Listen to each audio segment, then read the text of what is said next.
I'm available 24/7 to help solve issues. Call me 3 a.m. on a Sunday morning, I don't care. A cross-pollination of Thomas Edison and Tony Stark, Elon Musk. Were you a little naive when you thought I can easily build an electric car and a rocket? I didn't think it would be easy.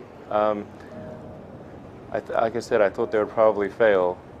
But you know, like creating a company is almost like having a child. So it's sort of like, how do you say your child should not have food?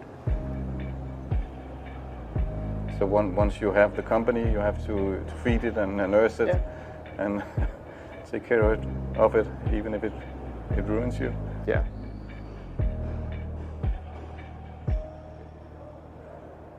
But suppose there were some tough times in 2008, end of 2008.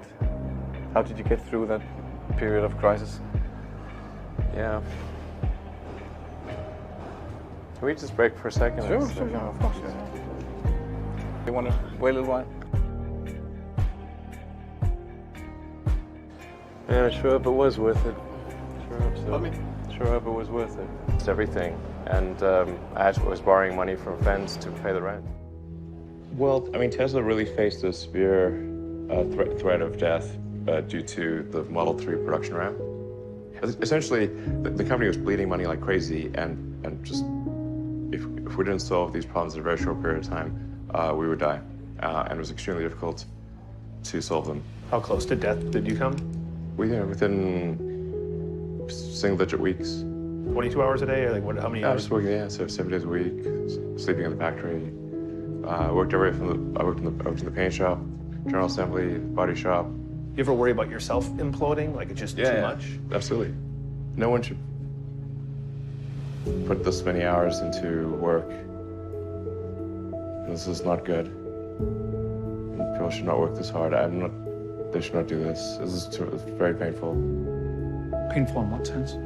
It hurts my brain and my heart. Where do you come up with your best ideas? Are you on vacation, or are you kind of just like in the middle of the night you wake up and start drawing things down? Or You know, sounds really cliche, but like the shower is probably like wake up and go to shower in the morning. And I think actually what's really happened is kind of stuff is percolated in the subconscious. Right.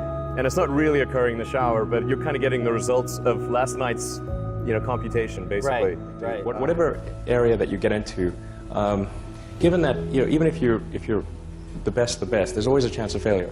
So I think it's important that you really like whatever you're doing. If you don't like it, life is too short. I'd say, and also if you like what you're doing, you think about it even when you're not working. I mean, it's something that your mind is drawn to, and if you don't like it, you just really can't make it work, I think. When you had that third failure in a row, did you think, I need to pack this in? Never. Why not? I don't ever give up. I mean, I'd have to be dead or completely incapacitated. Starting a business, I'd say, number one is have a high pain threshold. That's it. There's a friend of mine who's got a good saying, which is that starting a company is like eating glass and staring into the abyss. Okay, that's generally what happens, because when you first start a company, there's lots of optimism and things are great, and then so happiness at first is high.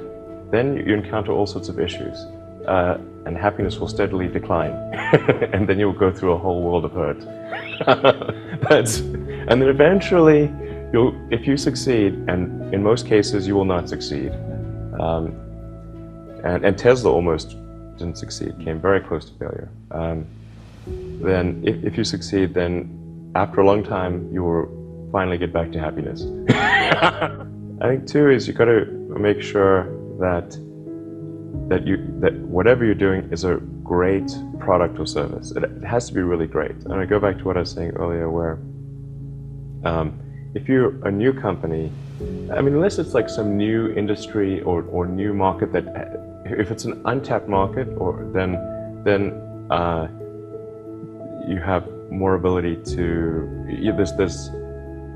the standard is lower for your product or service. But if you're entering anything where there's an existing marketplace against large entrenched competitors, then your product or service needs to be much better than theirs. It can't be a little bit better, because then you put yourself in the shoes of the consumer and they say, why would you buy it as a consumer? You're always going to buy the trusted brand unless there's a big difference. So a lot of times, you know, an entrepreneur will come up with something which is only slightly better.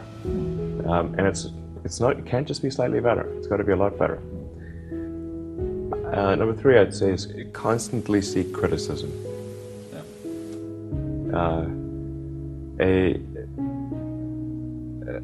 A well thought out critique of whatever you're doing is as valuable as gold.